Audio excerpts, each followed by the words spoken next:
what's happening in the business, anime boys?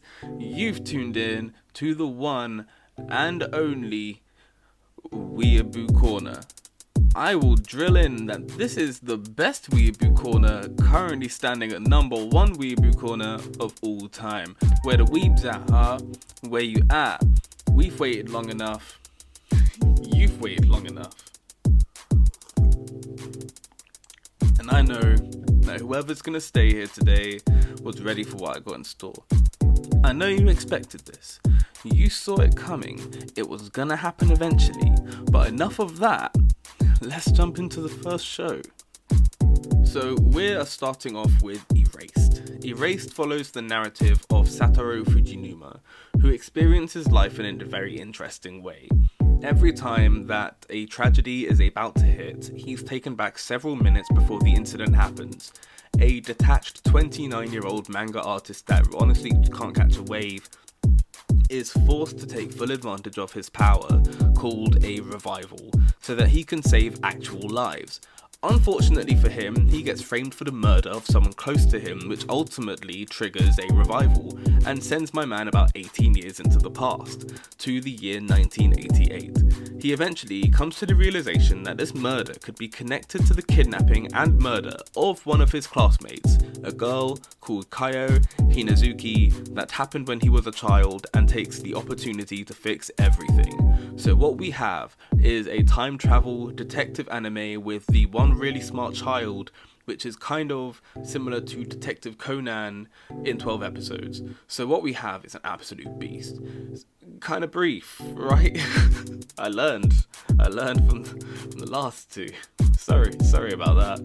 The premise was definitely super easy to grasp. It's a grown-ass man in a tiny boy's body. He remembers everything or half of everything about when he was a child, as well as everything that's going to happen in his future, as we go through the series experiencing the vast amounts of time manipulation that fails and succeeds. And this isn't any kind of alternate timeline garbo either. This is an ultimate timeline event, pushing us entirely through only Satoru's timeline. So we get to see every single thing that conspires when he snaps back to reality. A huge bonus is that we know that there's a killer on the loose, but we obviously don't know who. We got to guess who this bitch is and bring them to justice. Probably my favourite part of this anime is the absolute freedom to guess who the kidnapper/killer is. Unless of course you'd like to look it up on Google. I'm certain that there are people who are all the happiest to spoil it for you as quickly as possible.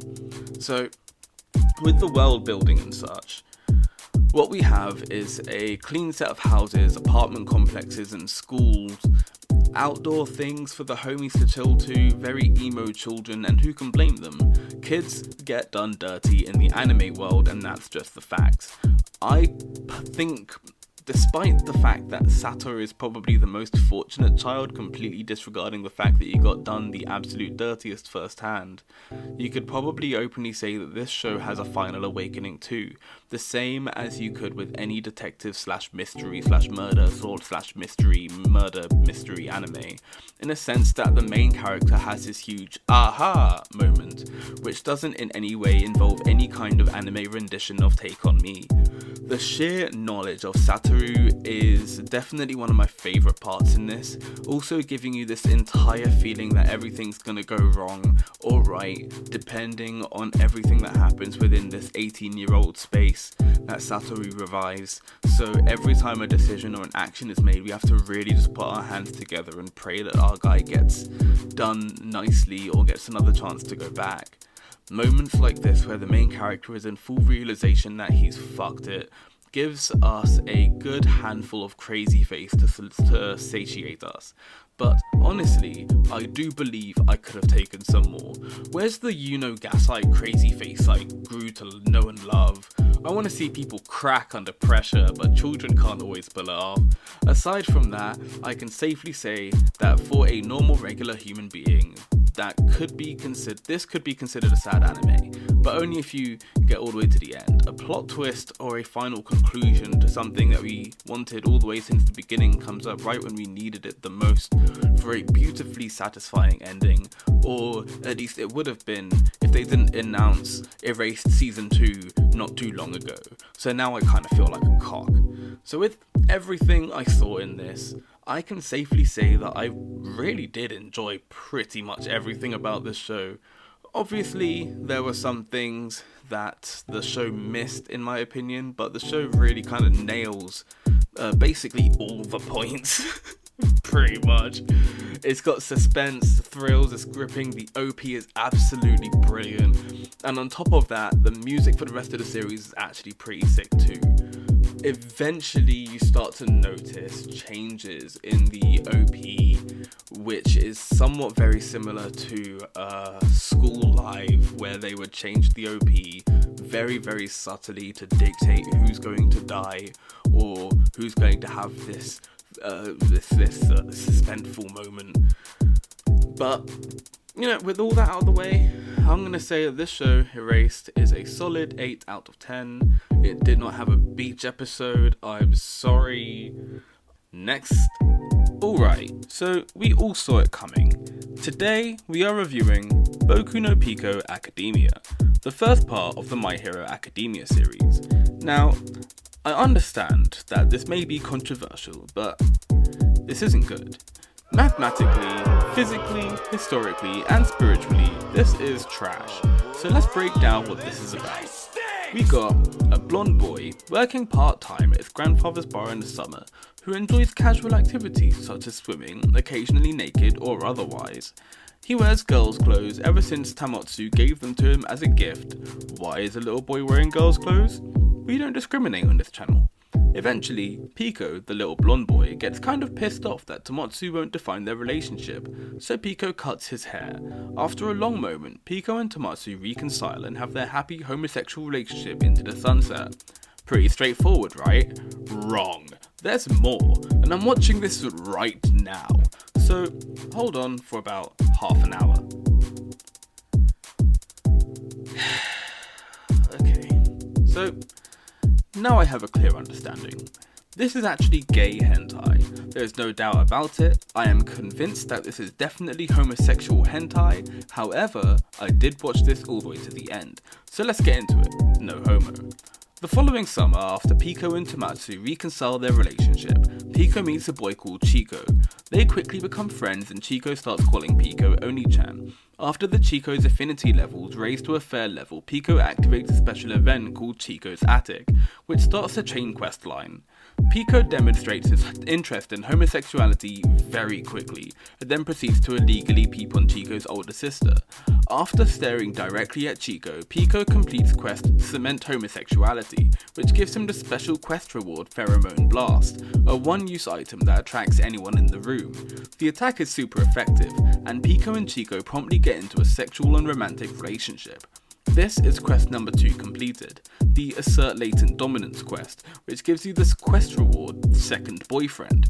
Fortunately for us though, it gets a whole lot weirder, as Pico and Chico decide that it's a fantastic idea to do the nasty while wearing Chico's sister's clothes, while Chico's sister watches them from the corner and gets off on it.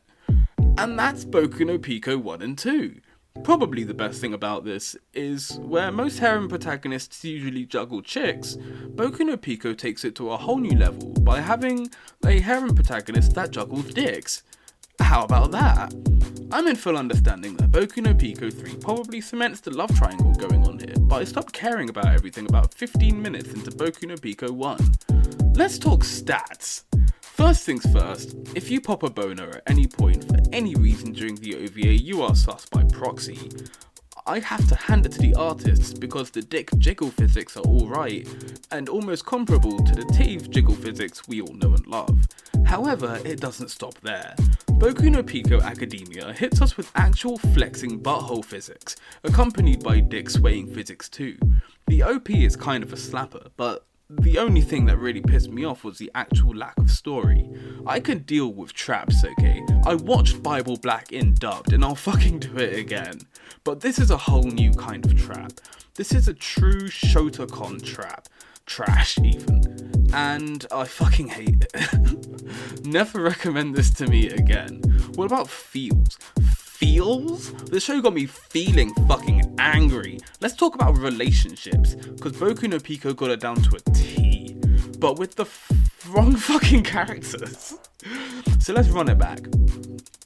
In Boku no Pico 1, Pico asks Moken, Tamatsu, what are we? And Tamatsu says, Nigga, you just fucked a dude in his butthole. This nigga ate your seed and you say, I have never been more pissed off in my life. So much so that this show had to add a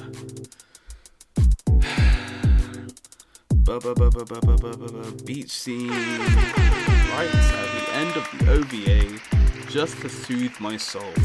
But it still came out gay one way or another. So, with all that bullshit out of the way, Boku no Pico 1 and 2 gets a 3 out of 10. I hate this shit. I hate it.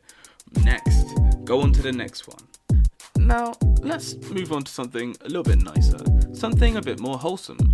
Tsukimonogatari begins with Koyomi Araragi studying for his college entrance exams when he's interrupted by his amazingly wholesome fire sisters, Tsukihi and Karen. They joke, they laugh, they do the platinum disco dance, they even bathe together like a normal happy family. However, Araragi notices something interesting. His reflection is no longer visible in the mirror. He officially carries the traits of a real vampire. Panicked and worried, he asks for help from Yotsuki Ononoki and her master Yozuru Kakinui, a very familiar aberration specialist from Nisei Monogatari. Very quickly realizing what the problem is, Kakinui gives Araragi two choices. Either never use his vampiric powers ever again, or lose his humanity forever and remain a vampire eternally. And there we have it. Super wholesome, enjoyable, very, very non-sexual Monogatari fun. Even though it's only 4 episodes, I can't be mad. This arc being from half the perspective of Ononoki, we get a much more bright and cheerful experience where half the show's kind of doll-like, crane machines and mentions of dolls, but aside from that, the arc was pretty straightforward. There's one villain, an extra specialist who kidnapped Araragi's sisters, and Kanbari Suriga in order to get to him, and an ultimate way to fix the situation. I could even argue that this is probably one of the most straightforward arcs of all time. It didn't hit me with anything fantastic aside from straight facts, but it actually cemented a good few things. Main thing being, what the hell would happen if to Araragi if he kept using his vampire powers? I can't say it was like on my mind forever, because it never was, that would be a lie. But, you know, it wasn't one of my favourite arcs, I have to add that, but it was Monogatari, so it's good in my books. If I could give this a rating, I'd probably rate Tsukimonogatari out of all of them, probably something along, I'd rate it a 6. It definitely wasn't like even in the top 3, like not even in the slightest. It was okay, but yeah, let's move on. Well, we made it. What was your favourite part of the show? Oh my god. Oh no. Alright, you're banned. My favourite part was not that. It was actually this part. The end. It's over now. But wait, there's more. Let's bring in the best girl contestants. In corner number 1, we have Irie from Erased. We didn't even talk about her because she's oh god, no, she's useless. But best girl regardless.